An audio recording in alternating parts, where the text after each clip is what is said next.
My parents chose to abandon me, and it made me a billionaire. 15 years later, I learned they did it to save my life. I, 32M, never thought I'd be sharing this story, but recent events have left me questioning everything I thought I knew about my past. Sometimes the truth hits you like a punch to the gut, especially when it comes from a worn envelope that's been sitting in your lawyer's office for 15 years.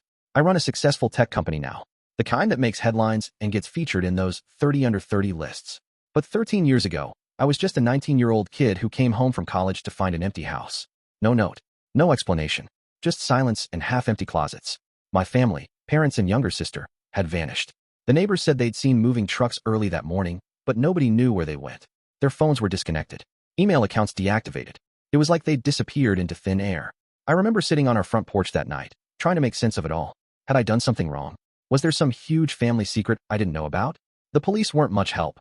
My family were adults who left voluntarily, they said. No signs of foul play. That night changed everything.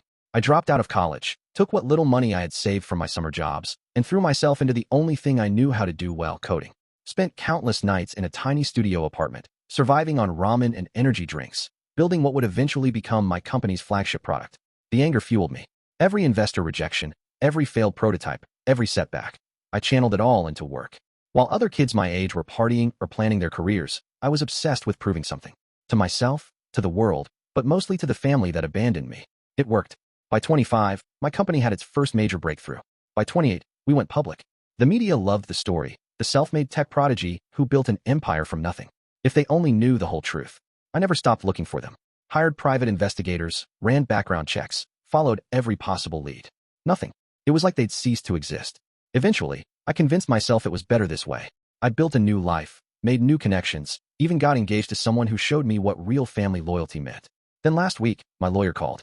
Said he'd been holding an envelope for me, delivered 15 years ago with strict instructions not to give it to me until now. My hands shook as I opened it in his office. Inside was a single flash drive and a handwritten note that simply said, "When you're ready to know the truth, watch this. We love you more than you'll ever understand." I recognized my mother's handwriting immediately. 15 years of questions rushed back, along with a wave of emotions I thought I'd buried for good. I plugged the drive into my laptop right there in the lawyer's office. The video started playing. It was my mother, looking exactly as I remembered her, but terrified in a way I'd never seen before. The timestamp showed it was recorded the day before they left. "If you're watching this," she began, her voice trembling, "it means you've survived. And I pray that means we made the right choice." What she revealed in the next few minutes shattered everything I thought I knew about our family's disappearance. The story she told tied together threads I never even knew existed. About my father's former job, about a hidden danger that had been lurking in the shadows of our seemingly perfect suburban life, and about a sacrifice that would haunt me for years to come. The truth was far worse than anything I'd imagined during those lonely nights building my company. As my mother's voice filled the room, I realized my success hadn't just been about proving something. It had unknowingly put me on a collision course with the very people my family had been running from. And now, sitting in my high-rise office overlooking the city I'd conquered, I realized the empire I'd built might be the very thing that could finally bring my family home, or destroy us all completely. I had to pause the video several times. Each revelation felt like another blow to my chest. My father, it turns out, hadn't been a mid-level manager at a consulting firm like I'd always believed. He'd been an internal investigator for one of the largest private military contractors in the world. The kind of company that had its fingers in everything from government contracts to private security operations. The story my mother told was like something out of a nightmare. Dad had uncovered evidence of massive fraud, billions in taxpayer money being funneled through shell companies, weapons being sold to banned groups, and high-ranking government officials taking bribes to look the other way. But that wasn't even the worst part. He'd found proof linking the company's CEO directly to several suspicious deaths, whistleblowers and journalists who'd gotten too close to the truth. These weren't accidents or robberies gone wrong like the official reports claimed. They were carefully orchestrated hits designed to look random. My father had compiled everything, documents, recordings, transaction records, and was ready to turn it over to federal investigators. But someone inside the company caught wind of it. The night before he planned to go to the authorities, 2 men in suits showed up at his office. They didn't make threats. They didn't have to. They just showed him surveillance photos of me at college, my sister at her high school, and my mother at her yoga class. The message was clear: stay quiet, or your family disappears. That's when my parents made the hardest decision of their lives. They knew the company would never let them live in peace as long as my father had that information. But they also knew that if anything happened to all of us at once, it would raise too many questions. The evidence my father had gathered would become public, exactly what the company was trying to prevent. So they left me behind.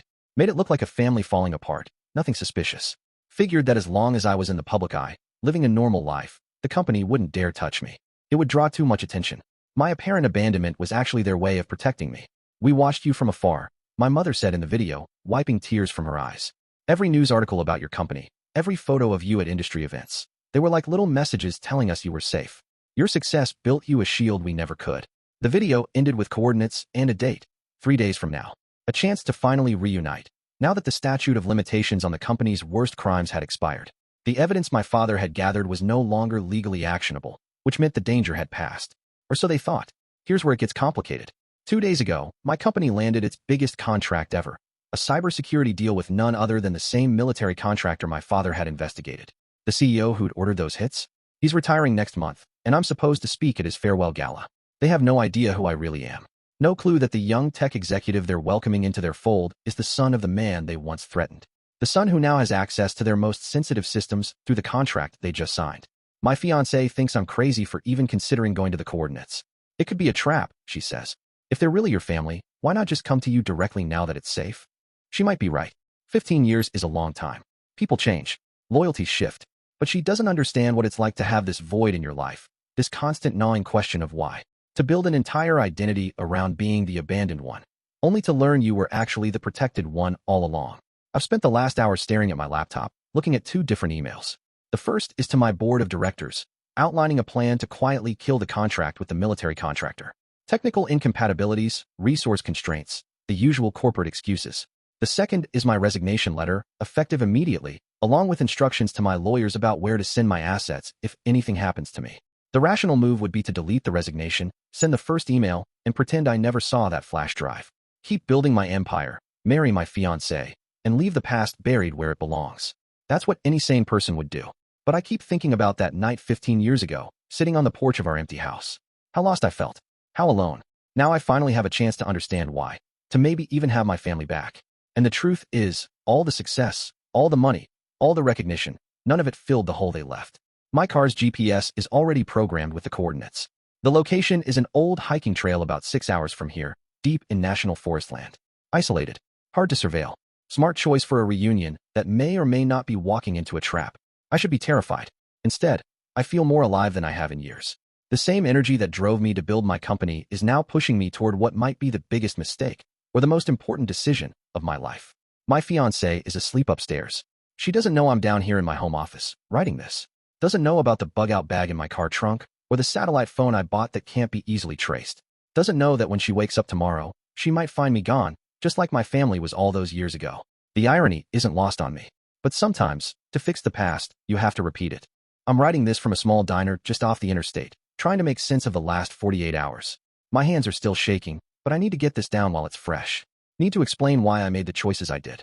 I left before dawn yesterday, leaving only a brief note for my fiancée. There's something I have to do.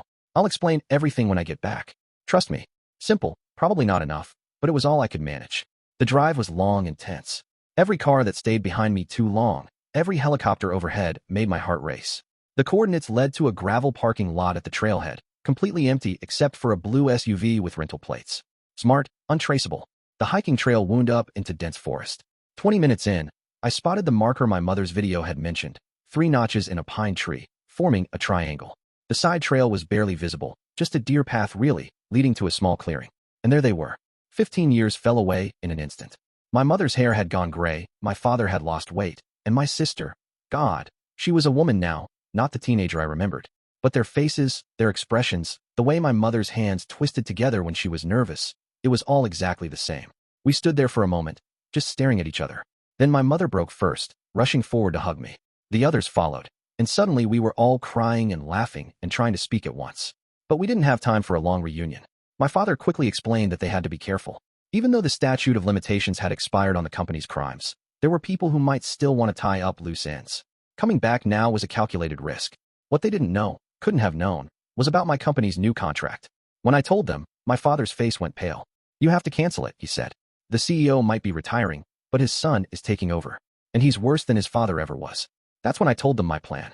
The contract wasn't just bad luck, it was an opportunity. My company's cybersecurity systems would have deep access to their networks. Access that could be used to find evidence of current crimes, one still within the statute of limitations.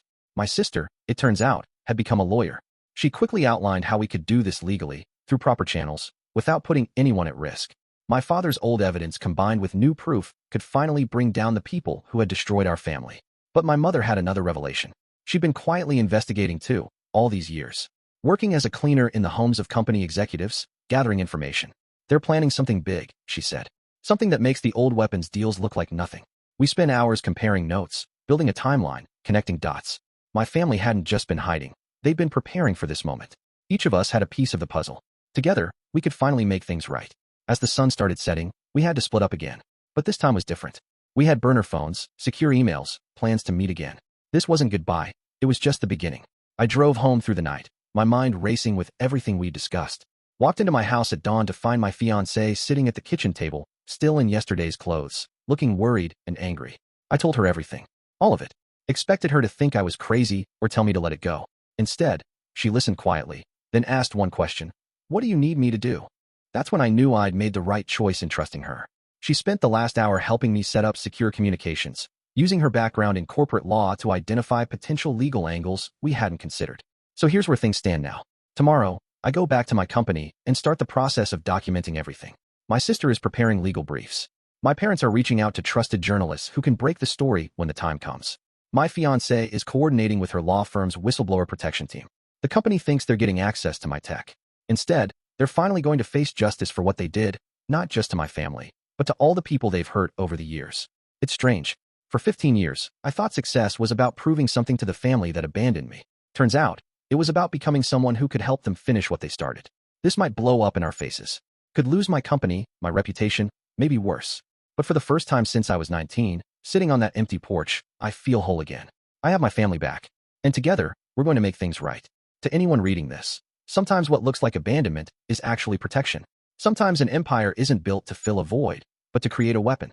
And sometimes, the long way home is the only way that works. I'll update this when I can.